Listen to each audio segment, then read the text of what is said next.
Di pa tapos yung kalsada dito sa kabila, guys. Ano?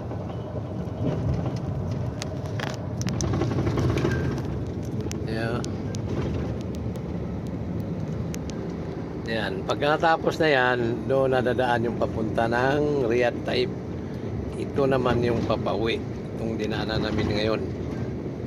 Ayan o, malaki yun o. Malaki na yung karsada ginawa doon sa kabila.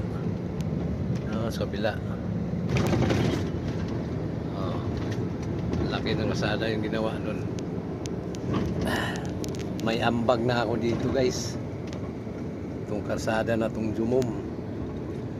Basta dumaan ka dito, ambag talaga ka. Pagka dumaan ka dito ng karsada na to, basta ikaw ay biyahidor. Sa 5 taon ni mong babalik-balik dito, siya ron magdi ka mahuli kahit isang bisis lang. Kaya ako 2 bisis na sa 20 years, 2 bisis na ako dito nakaambag. Ano ang gawa ng kalsada, guys.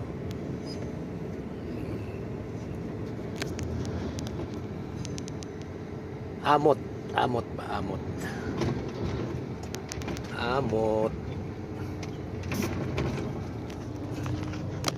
Basta driver, dumaan ka dito, amot jud, guys. May amot jud ka. Ambag ka. 2 beses lang. 2 beses lang ako nagambag dito.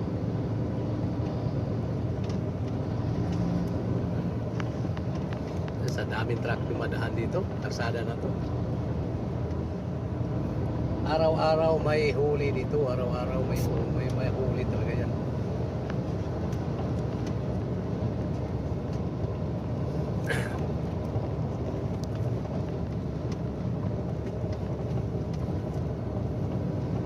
Okay mga idol,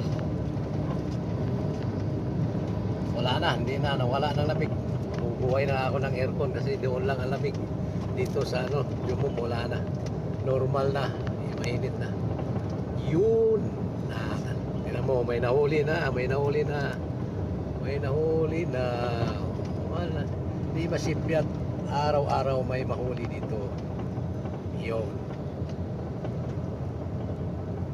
Ayun, may ambag na si Sadik.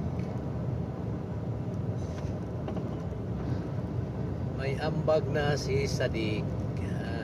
Sadik, magkano kaya yung ambag ni Sadik? Yan, magkano kaya yung ambag ni Sadik? Guys,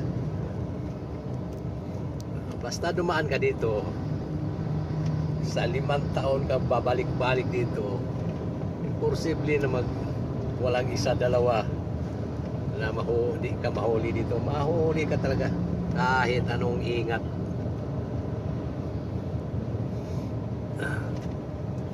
Okay guys, thank you for watching. God bless you all, always.